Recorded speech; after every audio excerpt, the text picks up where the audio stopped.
بسم اللہ الرحمن الرحیم۔ اعوذ باللہ السمیع العلیم من الشیطان الرجیم، بسم اللہ الرحمن الرحیم۔ رب یسر ولا تعسر وتمم بالخیر۔ عزیز طلبہ، السلام علیکم ورحمۃ اللہ وبرکاتہ۔ امید ہے آپ سب خیریت سے ہوں گے۔ اصول الکافی سبق 146 میں کتاب العقل والجہل کا حصہ 111 ذکر ہونے والا ہے۔ سب سے پہلے خلاصہ جات کو دیکھ لیتے ہیں۔ گزشتہ درس میں جنود عقل و جہل میں سے بر الوالدین و عقوق پر گفتگو ہوئی، مفہوم شناسی، قرآنی اور روایی شواہد کی تفصیل بیان کی گئی۔ اس درس میں عقل و جہل کے لشکروں میں سے حقیقت و ریا کے بارے میں گفتگو ہوگی، مفہوم شناسی، قرآنی اور روایی شواہد اور شارحین کافی کے نظریات بیان کیے جائیں گے۔ امام جعفر صادق علیہ السلام نے حدیث جنود عقل و جہل میں حقیقت کو عقل کے لشکروں میں سے قرار دیا ہے اور جہل کے لشکروں میں سے ریا کو قرار دیا ہے۔ انسانی روح کے افق پر دو قافلے ہمیشہ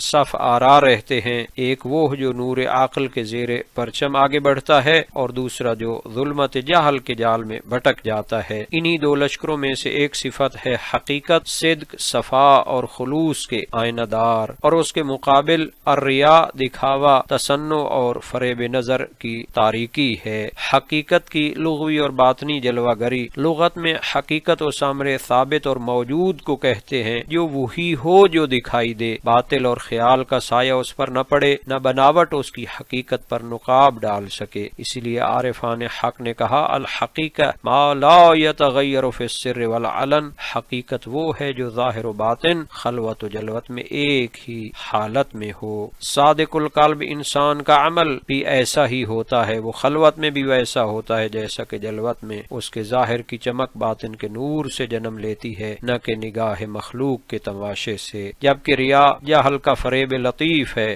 ریا لغت کے لحاظ سے دکھاوے اور نمود کے ارادے سے ہے۔ یہ وہ نیت ہے جو عمل کے چہرے پر دوسروں کی نظر کا غازہ مل دیتی ہے۔ ریا اس خابیدہ شرک کا نام ہے جو دل کے نہاں خانوں میں پلتا ہے، جہاں بندہ اپنے عمل کو رب کے لیے نہیں بلکہ خلق کے آئینے میں دیکھنے لگتا ہے۔ نبی اکرم صلی اللہ علیہ وآلہ وسلم نے فرمایا ان اخوف ما اخاف علی امتی الشرک الاصغر، قیل وما ہوا یا رسول اللہ، قال الریا۔ مسند احمد وغیرہ میں ہے، فرمایا مجھے اپنی امت پر سب سے زیادہ خوف اس چھوٹے شرک کا ہے اور وہ ہے ریا۔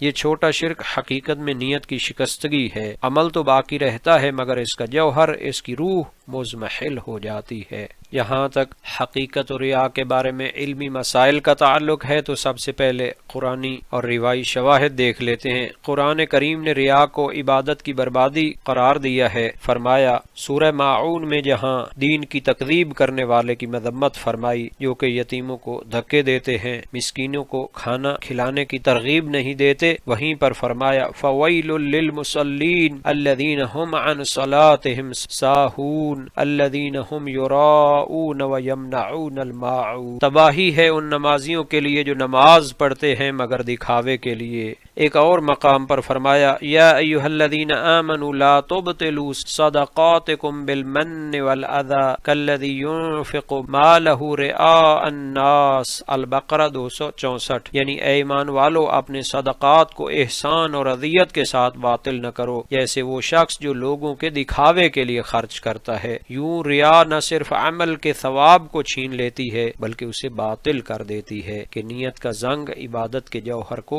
زائل کر دیتا ہے۔ یہاں تک عرفانی تجزیے کا تعلق ہے تو عرفاء کے نزدیک ریا روح کا وہ مرض ہے جس کی جڑ حب جاہ اور حب تعریف میں پیوستہ ہے۔ یہ مرض اس وقت پیدا ہوتا ہے جب بندہ اپنی نگاہ کو مخلوق کے لیے لب تمجید پر مرکوز کر دے اور خالق کے رضا نامے کو فراموش کر دے۔ عرفاء کا کہنا ہے العمل بالریاء کجسد بلا روح یتحرک بلا حیات، یعنی ریا کے ساتھ کیا گیا عمل ایسے جسم کی مانند ہے جو حرکت تو کرتا ہے مگر روح نہیں رکھتا۔ امام خمینی علیہ الرحمہ نے چہل حدیث میں فرمایا ریا دل کی عبادتوں کو چور کی طرح چرا لیتا ہے اور بندے کو اس وہم میں رکھتا ہے کہ وہ عبادت کر رہا ہے حالانکہ وہ اپنی صورت کو سجدہ کرا رہا ہے نہ کہ اپنے دل کو۔ فلسفی نگاہ سے جنود عقل و جہل میں ان کو شمار کیا گیا۔ حکمت متعالیہ کے اصول پر ہر خیر و فضیلت وجود نورانی ہے اور ہر رذیلت محض عدم وجود ہے، چنانچہ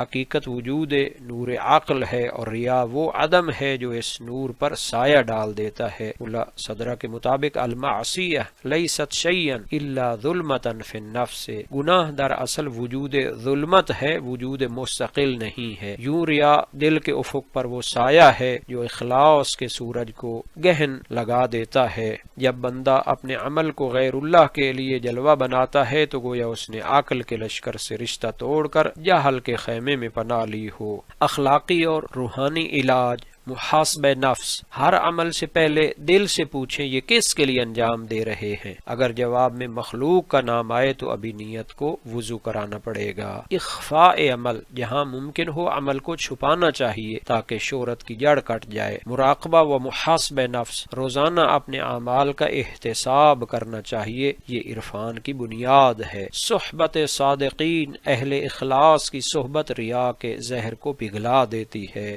جہاں تک اس موضوع سے متعلق جناب ملا صدرہ شیرازی کے نظریے کا تعلق ہے تو انہوں نے اپنی شرح اصول کافی میں مختصر مگر نہایت عمیق عبارت حقیقت میں جنود عقل و جہل کے اس باب کا فکری خلاصہ پیش کیا ہے۔ اس کے عرفانی، اخلاقی اور فلسفی اور کلامی نکات کو اگر سمجھا جائے تو معلوم ہوتا ہے کہ امام صادق علیہ السلام نے کس لیے حقیقت کو عقل کے لشکروں میں اور ریا کو جہل و نادانی کے لشکروں میں سے قرار دیا ہے۔ سب سے پہلے جناب ملا صدرہ شیرازی نے فرمایا حقیقت اخلاص عقل کے لشکروں میں سے ہے اور اس کی ضد ریا جہل کے لشکروں میں سے ہے۔ یہ تقابل محض و اخلاقی صفات کا نہیں بلکہ انسان کے باطن میں دو متقابل جہات کا بیان ہے۔ حقیقت نور عقل، خلوص اور توحید نیت ہے، جبکہ ریا ظلمت جہل، شرک خفی اور دو رنگی ہے۔ ملا صدرہ ان دونوں کو صرف اخلاقی صفات نہیں بلکہ وجودی حالتیں قرار دیتے ہیں۔ اخلاص و شوب کے درمیان نسبت ایک فلسفی نقطہ بیان کرتے ہیں۔ نسبتہما الی الاخلاص والشوب کا نسبت الاخص الی الاعم، حقیقت یعنی خلوص سے مطلق اور ریا یعنی آلودگی نیت کی نسبت ایسے ہے جیسے اخلاص خاص ہے اور شوب ملاوٹ عام ہے۔ حقیقت اخلاص کی سب سے خاص صورت ہے اور ریا شوب یعنی نیت کی آلودگی کی وسیع تر شکل ہے۔ اس سے دو عظیم نقطے ثابت ہوتے ہیں۔ اول، حقیقت برابر ہے خالص ترین اخلاص، وہ اخلاص جس میں صرف اللہ ہو، نہ نفس، نہ خلق، نہ کسی نتیجے یا مدح کی خواہش ہو۔ نقطہ دوم، ریا برابر ہے شوب یعنی آلودگی، اگرچہ ریا بظاہر خالص برائے خلق نظر آتا ہے لیکن حقیقت میں ملا صدرہ اسے شوب یعنی ناپاک آمیزش قرار دیتے ہیں۔ کیوں؟ اس کی دلیل آگے بیان فرماتے ہیں۔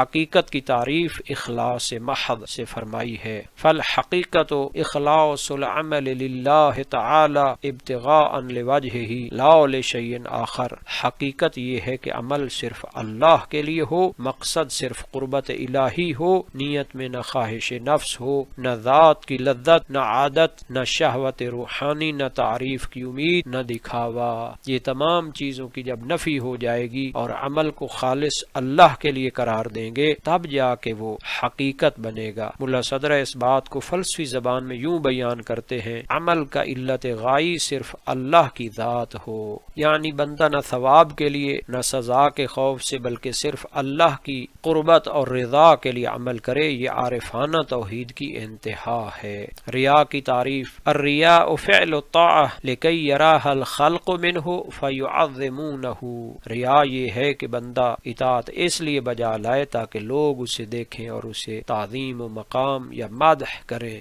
یہاں توجہ کی ضرورت ہے، ملا صدرہ نے ریا کے تین رکن بیان کیے۔ فعل طاعت، عمل درست ہوتا ہے ظاہری طور پہ، قصد الرؤیہ، نیت غلط ہوتی ہے، غرض التعظیم، مقصد دنیاوی عزت ہوتی ہے۔ یہ شرک خفی کا لطیف ترین پہلو ہے کیونکہ بندہ ظاہراً عبادت میں ہے مگر باطناً خلق کے آئینے میں اپنی تصویر بنا رہا ہے۔ یہاں پر ایک سوال پیش آتا ہے، ریا شعب کیسے ہے جبکہ یہ تو خالص برائے خلق ہے؟ فَإِن قُلْتَ كَيْفَ يَكُونُ دَاخِلًا تَحْتَ الشَّوْبِ حَيْثُ هُوَ رِيَاءٌ مَحْضٌ خالص للخلق۔ کوئی پوچھ سکتا ہے جب ریا صرف خلق کے لیے ہے، اس میں تو اللہ کی نیت بالکل نہیں، تو اسے شعب آمیزش کیسے کہا جائے؟ آمیزش تو تب ہوتی ہے جب دو چیزیں مل جائیں۔ ملا صدرہ اس کا عرفانی جواب دیتے ہیں، قل تو ریا بھی اللہ کی خوشبو سے خالی نہیں، لا یخلو مع ذلك عن شوب للحق لاختیارہ من جملۃ الاعمال المقربۃ الی الخلق فعل الطاعہ والعبادہ دون غیرہا من الاعمال۔ ریا اگرچہ خلق کے لیے ہے لیکن یہ اللہ کی معرفت کی کچھ خوشبو سے خالی نہیں، کیونکہ ریاکار طاعت کو ہی ذریعہ بنا رہا ہے، نہ کہ کوئی دنیاوی فن، ہنر یا کوئی دوسری چیز پیش کر رہا ہے۔ کیا مطلب؟ ریاکار جانتا ہے کہ طاعت اصل میں خیر ہے، عبادت اعلیٰ ترین عمل ہے، اس کی عظمت فطرت میں راسخ ہے، لہٰذا وہ لوگوں کے سامنے نیکی ہی کو دکھاتا ہے، برائی کو نہیں، وہ عبادت کو دکھاتا ہے، گناہ کو نہیں۔ یہ اس بات کی دلیل ہے کہ ریاکار کے باطن میں اچھی چیز برابر عبادت فطری اعتراف موجود ہے اس کے دل میں، یعنی اس کے دل کے نہاں خانے میں اللہ کے نور کی ایک جھلک مخفی ہے۔ اس لیے ملا صدرہ فرماتے ہیں بعید از توحید ہوتے ہوئے بھی یہ عمل اللہ کے خیر کے ادراک سے خالی نہیں، اور یہی یہ شعب ہے۔ کیوں صرف عبادت کا انتخاب کیا گیا؟ لاختیارہ من جملۃ الاعمال المقربۃ دون غیرہا فکأنہ قد علم ان الطاعۃ فی نفسہا خیر الاعمال۔ ریاکار چاہتا تو خوبصورت کپڑے دکھا سکتا تھا، دولت دکھا سکتا تھا، طاقت دکھا سکتا تھا، بہادری دکھا سکتا تھا، مگر وہ عبادت ہی کو منتخب کرتا ہے۔ کیوں؟ کیونکہ اس کے اندر کہیں نہ کہیں یہ الہامی فطرت موجود ہے کہ عبادت خود میں خیر ہے، قرب الہی کا ذریعہ ہے، لوگوں میں احترام کا سبب ہے، لہٰذا اس نے خیر محض کا سہارا لیا۔ یہی وہ شعب ہے، اللہ کے خیر کی آمیزش خواہ کتنی ہی ناقص کیوں نہ ہو۔ حدیث نبوی کو ریا کے انجام کے طور پر پیش کیا، جو بندہ دکھاوے کے لیے عمل کرے اللہ قیامت کے دن اسے لوگوں کے سامنے رسوا کرے گا۔ ملا صدرہ کی اس عبارت میں خالص عمل کے جو ارکان بیان ہوئے ہیں ان کو دیکھ لیتے ہیں۔ 8 ارکان بیان کیے ہیں، نہایت ہی دقت کے ساتھ تمام جہات کو مد نظر رکھا گیا ہے۔ اس کے مقابلے میں ریا میں عبادت کی شکل تو ہوتی ہے، روح مفقود ہوتی ہے، نیت خلق کی طرف مائل ہوتی ہے، توحید عملی منہدم ہوتی ہے، اور تفصیل کے ساتھ ریا کو شعب قرار دیا، یعنی فطرت خیر کا اقرار موجود ہے لیکن پھر بھی انسان دکھاوا کرتا ہے۔ جہاں تک ملا صالح مازندرانی کے نظریے کا تعلق ہے تو انہوں نے بھی شرح اصول کافی میں نہایت جامعیت سے ان کے متعلق گفتگو فرمائی ہے۔ فرمایا ہر چیز کی ایک حقیقت ہوتی ہے اور عمل عبادی کی حقیقت اخلاص ہے، یعنی اس کو فقط اللہ کی خوشنودی کے لیے انجام دیا جائے، جبکہ ریاکاری میں نیک عمل کے ساتھ مخلوق کا قصد کیا جاتا ہے اور ان کے دلوں میں مقام و منزلت بنانا چاہتا ہے اور اپنے دنیاوی مقاصد کو حاصل کرنے کے لیے ان کو مسخر کرنا چاہتا ہے۔ اس قسم کی نفسانی فاسد اغراض اور شیطانی تسویلات اس کے ذہن میں ہوتی ہیں جس کی وجہ سے وہ اپنے عمل کو حقیقت پر باقی نہیں رکھ سکتا۔ تو گویا ہر شے کی ایک حقیقت ہوتی ہے اور اعمال طاعت کی حقیقت ان کے نزدیک اخلاص ہے، ایسا اخلاص کہ عمل محض اللہ کے لیے ہو، نہ کسی خواہش کے لیے، نہ نفس کی لذت کے لیے، نہ انسانوں کی نظروں کا اسیر ہو، نہ تعریف و مقام کا متلاشی ہو۔ گویا حقیقت برابر ہے عمل کا سراپا اللہ کی طرف ہونا۔ یہاں ملا مازندرانی واضح کرتے ہیں کہ حقیقت عمل ایک مستقل روح ہے جو اس وقت روشن رہتی ہے جب بندہ خدا کی رضا کو مقصد اول قرار دے، جبکہ اس کے مقابلے میں ریا یہ ہے کہ انسان ظاہری طاعت تو خدا کی کرتا ہے مگر دل میں مقصد مخلوق کا قرب تلاش کرنا ہوتا ہے، لوگوں کے دل جیتنا، ان کے احترام و تعظیم کا حصول، مقام و شہرت کا ہدف، دوسروں سے اپنی حاجات منوانا، عزت و برتری کے زینے چڑھنا، یہ تمام مقاصد اغراض فاسدہ نفسانیہ ہیں اور ان کے نزدیک یہ سب شیطانی وسوسے ہیں جو عمل کو فنا کر دیتے ہیں۔ ان کے نزدیک ریا برابر ہے طاعت کا پردہ چڑھا کر دنیاوی منافع کا اہتمام کرنا، اس لیے یہ حقیقت عمل کی ضد ہے، دونوں ایک ساتھ جمع نہیں ہو سکتے۔ حقیقت اور ریا کا عدم اجتماع۔ فرماتے ہیں مناف لتلک الحقیقہ وضدها لا یجامعها اصلا، ریا اور حقیقت میں کوئی اجتماع نہیں ہو سکتا۔ جس دل میں ریا آ جائے وہاں اخلاص کی روح دم توڑ دیتی ہے۔ اخلاص نور ہے اور ریا ظلمت اور تاریکی۔ نور و تاریکی کبھی ایک دل میں یکجا نہیں ہو سکتے۔ شعب اور ریا میں فرق بھی بیان کیا ہے۔ ان کی عبارت کا سب سے دقیق اور اصولی حصہ یہ ہے تو یہ جو حدیث جنود عقل و جہل ہے اس میں پہلے ایک جگہ پر الاخلاص و ضدہ الشعب بیان ہوا ہے اور اب حقیقت و ضدہ الریا بیان ہوا ہے، تو شعب اور ریا ایک جیسے نہیں ہیں۔ شعب کیا ہے؟ شعب یہ ہے کہ بندہ عبادت کرتے ہوئے ثواب کی نیت بھی کرے، یا عذاب سے بچنے کی نیت رکھے، یا موسم کی شدت سے بچنے کے لیے مسجد میں آ جائے، یا نماز سے سکون قلب حاصل کرنا چاہے۔ یہ سب چیزیں اخلاص کے کمال کے خلاف ہیں، مگر حقیقت اخلاص کو باطل نہیں کرتی۔ ریا کیا ہے؟ ریا وہ ہے جس میں اصل محرک انسانوں کی رضا ہوتی ہے نہ کہ خدا کی رضا۔ اس سے حقیقت عمل ہی باطل ہو جاتی ہے۔ کیوں شعب ریا جیسا مبتل نہیں؟ ملا صالح کے نزدیک شعب کے بعد اقسام مباح ہیں، بعض کمال اخلاص کے خلاف ہیں، مگر یہ اصل حقیقت کو منہدم نہیں کرتے، جبکہ ریا اصل حقیقت کو ہی منسوخ کر دیتی ہے، عمل کو باطل اور نامقبول بنا دیتی ہے، عبادت کی روح کو ختم کر دیتی ہے۔ ریا اور شعب کے مابین چار احتمال بیان کرتے ہیں، ایک منطقی تقسیم پیش کرتے ہیں۔ اول، اگر ریا برابر ہے صرف ریا خالص اور شعب تمام امیز سے،